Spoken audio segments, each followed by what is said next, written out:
video vamos a tratar brevemente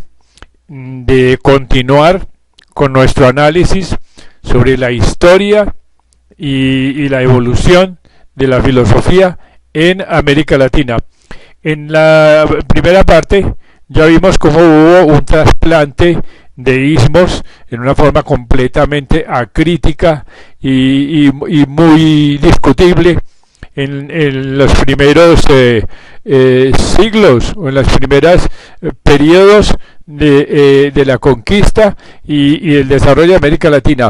Ahora en este video vamos a seguir utilizando el libro ya citado de Luis Enrique Orozco Silva, Filosofía número 2, que es un libro de texto para el bachillerato y que trata este tema en una forma muy clara y muy concienzuda. Y él se hace la siguiente pregunta: ¿cuáles serían las características distintivas que ofrece el pensamiento filosófico de América Latina? Y agrega: trataremos de destacar los más sobresalientes caracteres y sus significados. Dice, en primer lugar, se da una similitud en la evolución, o sea, el hecho notable de que un mismo esquema de desarrollo histórico y una misma constelación de rasgos convienen en lo fundamental y la actividad desplegada durante tan largo lapso por los hombres de pensamiento de una pluralidad de países, muchas veces considerablemente alejados física y socialmente unos de otros. Así que Hispanoamérica en filosofía, como en otros aspectos de la cultura, mantiene y refuerza en lugar de debilitar su unidad como fenómeno histórico. No negamos la existencia de variantes regionales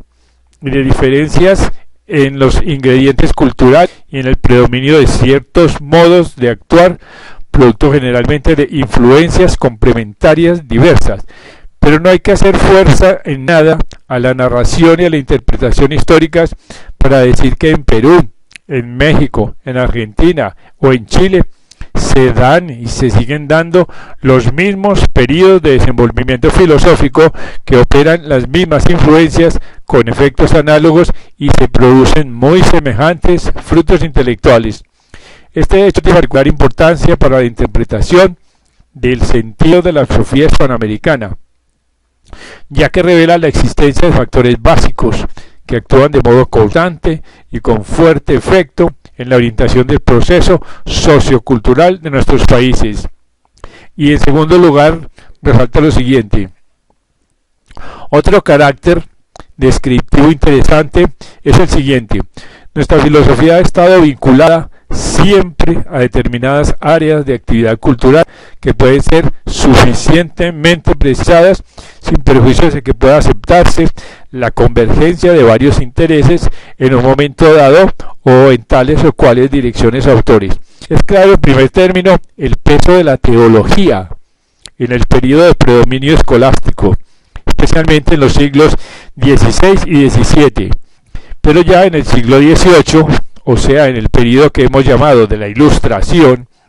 la filosofía se ligó estrechamente con la difusión, más que con la creación propiamente dicha, de la ciencia, sobre todo la ciencia natural. Esta relación cultural se desplaza luego a la política,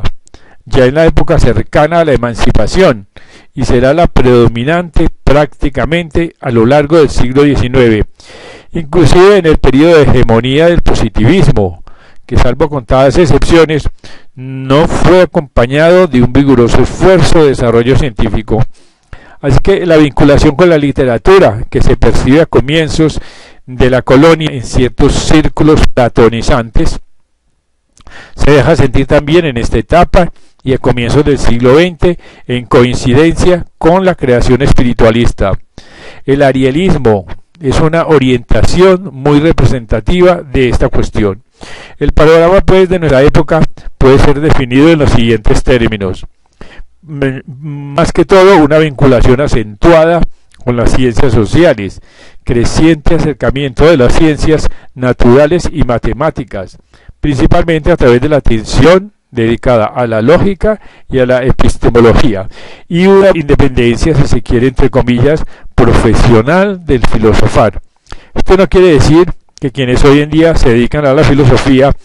no estén familiarizados con otras disciplinas y formas de actividad, sino que existiendo esta conexión, hay sin embargo más concentración en el trabajo especializado, particularmente en el magisterio. Por lo demás, la vinculación de la filosofía y otras disciplinas se ha dado en varias formas a lo largo de la historia de la filosofía occidental.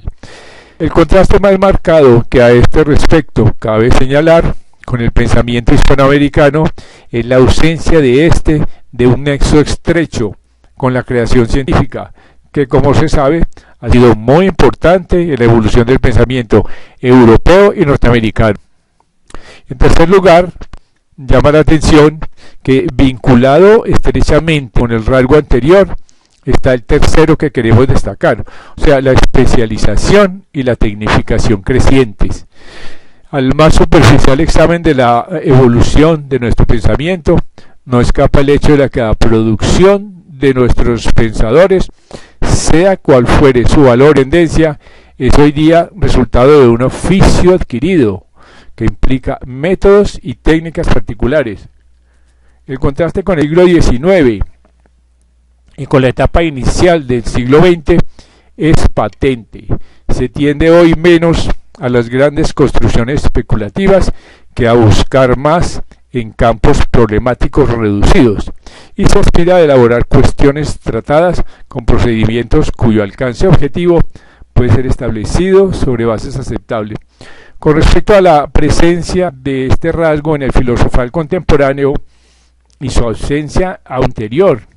puede quizás decirse con mayor exactitud que nuestra evolución intelectual no ofrece una línea de progreso continua, porque es como nuestro pensar actual contrasta en este punto con el de los periodos inmediatamente precedentes,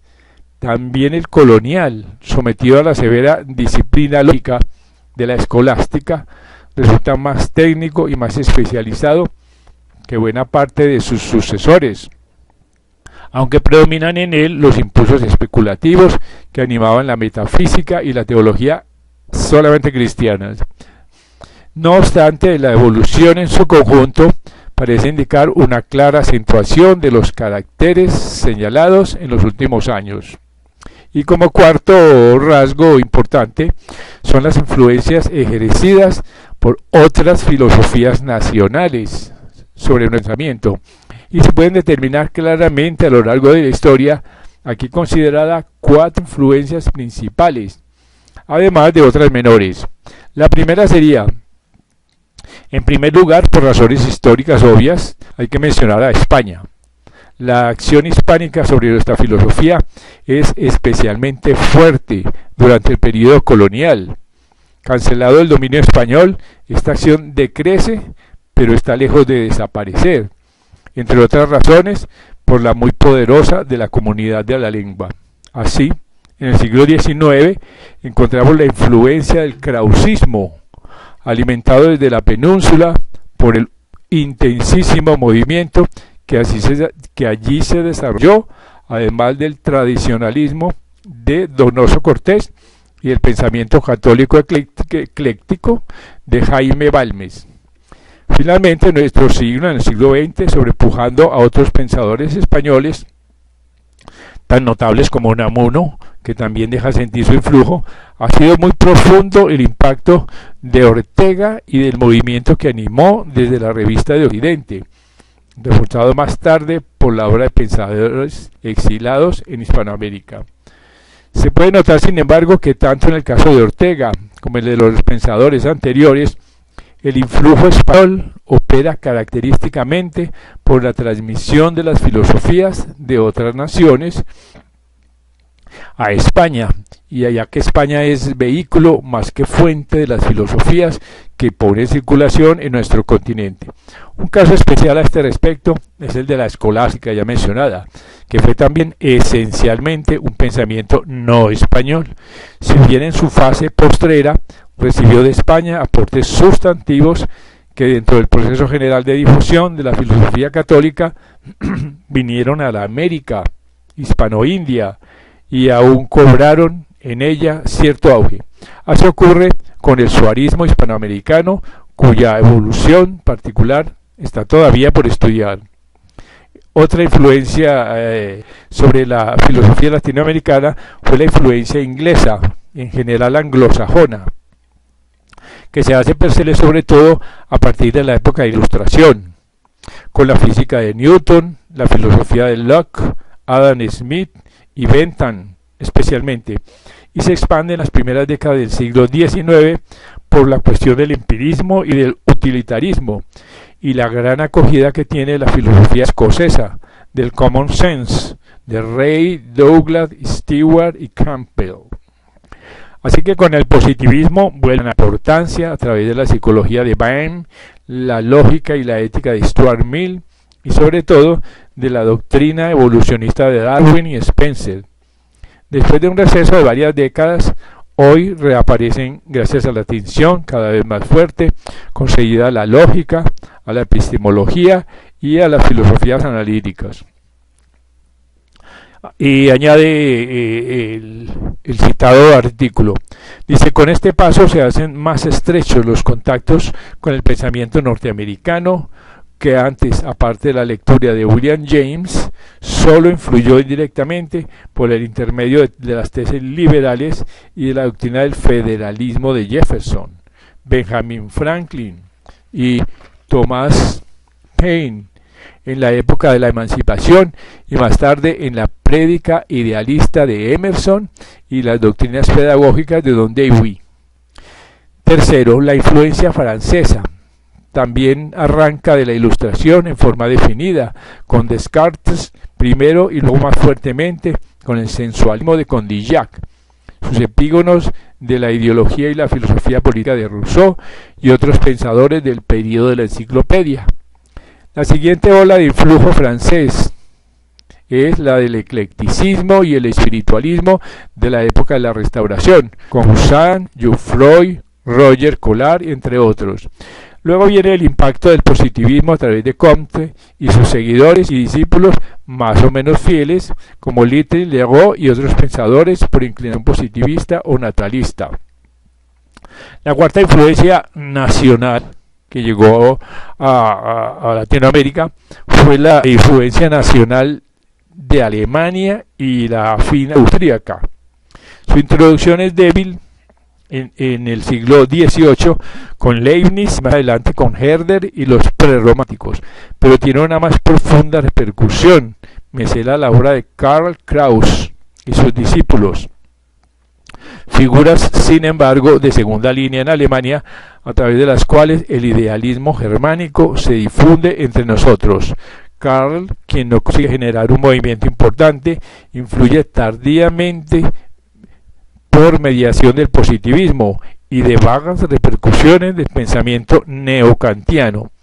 En verdad, el único movimiento de este tipo es el mexicano, que evoluciona entre los años 30 y 40 de nuestro siglo, aunque como tema de meditación personal y como asunto de investigación académica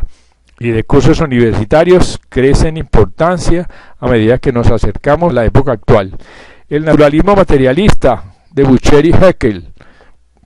y la doctrina filosófico-pedagógica de Herbart y la psicología experimental y voluntarista de Wundt tienen asimismo un lugar en las influencias germánicas del siglo XIX. El impacto de Schopenhauer, relativamente tardío, y el de Nietzsche son también dignos de mencionarse aquí. El momento de hegemonía o de influencia más acentuada de este pensamiento en Hispanoamérica se sitúa alrededor de la década del 30, por conducto de la fenomenología de Husserl y sus seguidores y del existencialismo de Heidegger y de Jaspers. Sin embargo, otras vetas importantes de influencia germánica actual son el historicismo y el vitalicismo de pensadores como Dilthey y Simmel, el marxismo y el pensamiento socialista en general, a través de la difusión de autores clásicos de esta línea doctrinaria, especialmente pues Marx y Engels, y de ciertos nombres contemporáneos como Ernst Bloch y Herbert Marcuse, positivismo lógico y la filosofía de Wittgenstein, en la medida en que puede conocerse en esta última una cepa germánica de reflexión,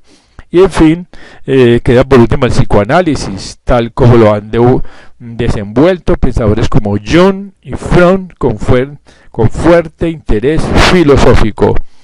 Esto pues está extractado de A. Salazar Bondy en un artículo que se llama ¿Existe una filosofía en América Latina? Y nos muestra cómo nosotros hemos recibido la influencia europea en una forma bastante completa en todas nuestras universidades y en todos nuestros liceos. Este es pues un pequeño recorrido sobre lo que pudo haber sido la influencia europea en la filosofía hispanoamericana. Queda por dilucidar lo que fue la influencia de las sectas de filosofía llamadas sectas secretas, como la masonería, como los grupos metafísicos, que influyeron muchísimo en el siglo XIX en Latinoamérica, sobre todo provenientes de Venezuela, con Bolívar y con los demás libertadores. Pero ya eso sería un tema de videos adicionales.